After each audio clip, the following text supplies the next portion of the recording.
Okay, good morning po sa inyong lahat mga ginigilong tagawad po ng aking vlog. Dito ko ngayon sa bayan po ng Umingan. Saan nandito po yung property? 1.2 hectares po ito. 200 mango trees po ito. Ito po siya.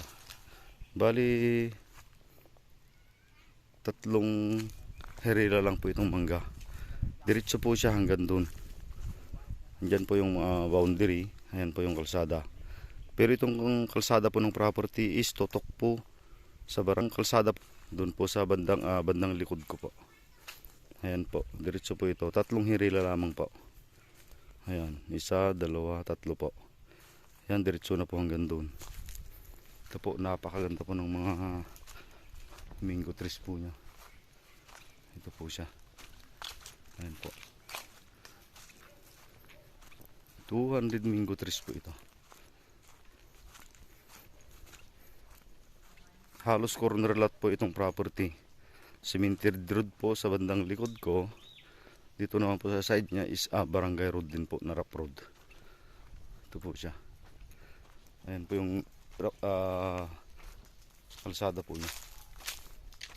Ito po yung mangga.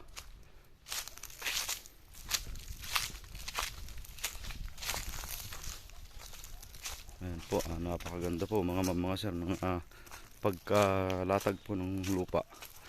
Patag po siya at hindi po siya binabaha. Ito po, napakadaming mango trees po nito. Yan po, diretso po siya hanggang doon. 200 mango trees po siya.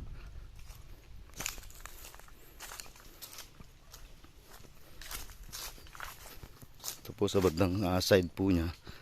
Yan po, hanggang doon po yun. Hanggang doon po siya. Ito po, makikita nyo po yung mango trees po. Napakaganda po. Dito po yung barangay road po na rough road. Pero itong dulo po ng property, sa bandaron po, tutok po siya sa barangay cemented road. Nakadikit po siya mismo. May nasukat na rin po ito, may muhon na. Ayan po yung mga mango trees po niya. Ayan po, napakaganda po. Hanggang dun po yan. 1.2 hectares po ito. At ang seller price po rito is 3M po. Ayan po siya.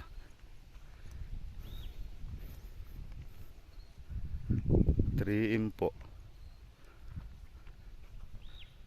Ito po, napakaganda po mga sir. Hindi na po ako pupunta sa dulo sir at ma'am at mahaba pa po. Ito po siya.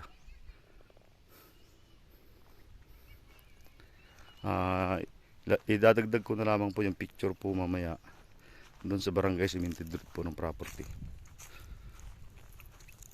Okay, panoorin nyo na lamang po sa aking YouTube channel, Kuya Freddy Lot Vlog po. Maraming salamat po and God bless po mga sir.